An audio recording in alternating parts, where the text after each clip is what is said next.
Türkiye İstanbul'da qonunliq tijorat qilayotgan İlyas Ablekim oilasi bilan birlikda alayda harakat soqchilarining uyiga bostirib kirishi bilan tutib ketilgan.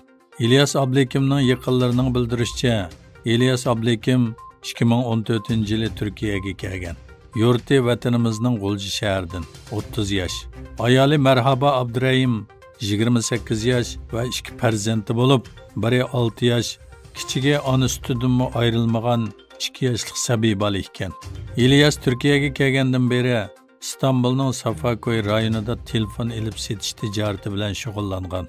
İlyas va oilasidagilarning Turkiyada turishliq uzun muddat iqomati bor bo'lib, o'z turmushi bilan yashayotgan ekan.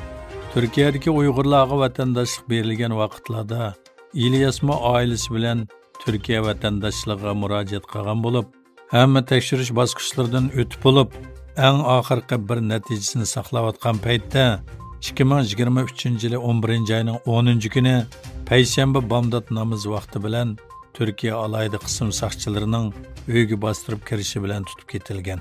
İlyas tutib ketilgandan keyin ikkinchi kuni Chatalji ko'chmanlarni qaytarib o'tish markazidan o'tkazilgan. Necha kundan keyin Qaysariyadagi chet elliklarni qaytarib o'tish markaziga o'tkazilgan. Ayoli Marhaba Abdurahim Safakoydagi nazorat markazida 3 kun tutib turilgandan keyin Selimpashadagi chet elliklarni qaytarib o'tish markaziga o'tkazilgan. Turkiya parlamenti Kishilik huquq komitetining mudiri, hokimiyat beshidagi Adolat va taraqqiyot partiyasining parlament a'zosi, sobiq Turkiya oila va ijtimoiy ishlar ministri Darya Yanif xonim, Amerikadagi Uyg'ur harakati tashkilotining raisi Roshan Abbas, Uyg'ur tadqiqot markazi mudiri Abdulhakim Idris apandimlarni parlament binosidagi ishxonasida qabul qildi.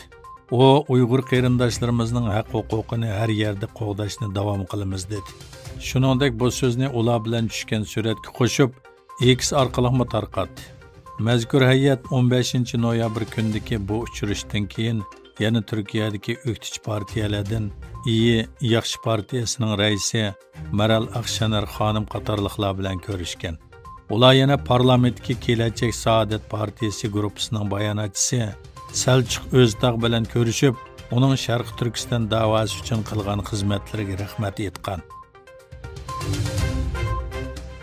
Xitoy hukumati Sharq Turkistonning Xotandan Xitoyning Xininga yana bir yuqori sur'atli tosh yo'lini tutashtirdi.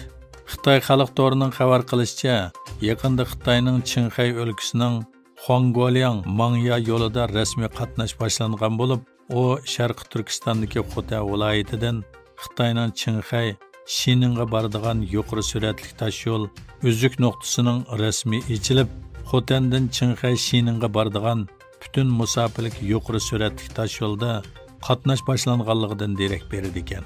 Bildirishcha, Xining Xotan yuqori sur'atli yo'li Qinxay o'lkasining Xining shahri bilan Sharq Turkistonning Xotan viloyatini tutashtiradigan yuqori sur'atli tosh yo'l bo'lib, Sharq Turkiston bo'lagi Yetimbuloqdan Chaqiliqgacha, Chaqiliqdan Niya noyisigacha, Niyadan Nop noyisigacha bo'lgan bo'lakdan tarkib topadi ekan.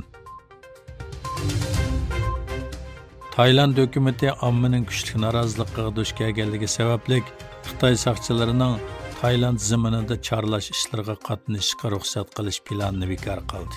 Xabar qilishicha, xalqning kuchli noroziligiga uchragan Tayland hukumati 14 noyabr dаңliq sayohat nuqtalaridan Tayland soqchilari bilan Xitoy soqchilarining birlikda chorlash planini bekor qilgan. Bildirilishicha, Xitoy sayohatchilari orasida ishonch turg'izish uchun Xitoy bilan Tayland soqchilari bir qism sayohat nuqtalarida birlikda chorlash planini o'tirg'i qo'ygan ekan. Reuters agentligining xabariga asoslanganda, bu plan avomning kuchli noroziligini qo'zg'agan bo'lib, nurg'ulg'an kishilar to'r dunyosida bu harakat planini Taylandning eglik huquqiga buzg'unchilik qilganlik deb tanqid qilgan. Xitoyda hukumatning ehtiyojini qo'zg'atish uchun qo'llangan tadbirlarga qaramay, uy bahosining tuvanlishi davomlashmoqda. Oktabrda Xitoyda yangi uy bahosi oldingi oyga solishtirganda 0,38% tuvanlagan bo'lib, nimkash uy bahosi mo o'xshash oyda 0,58% tuvanlagan. Amerika prezidenti Joe Biden muxbirlarning savoliga javob berganda Xi Jinpingni mustabid deb atadi. Amerika davlat ishlar kotibi Antony Blinkenning bu so'zlarga bo'lgan inkosi diqqatni tortdi. Blinkenning inkosi Amerika matbuotlarida u Bidenning javobidan ancha rozi emas deb izohlangan.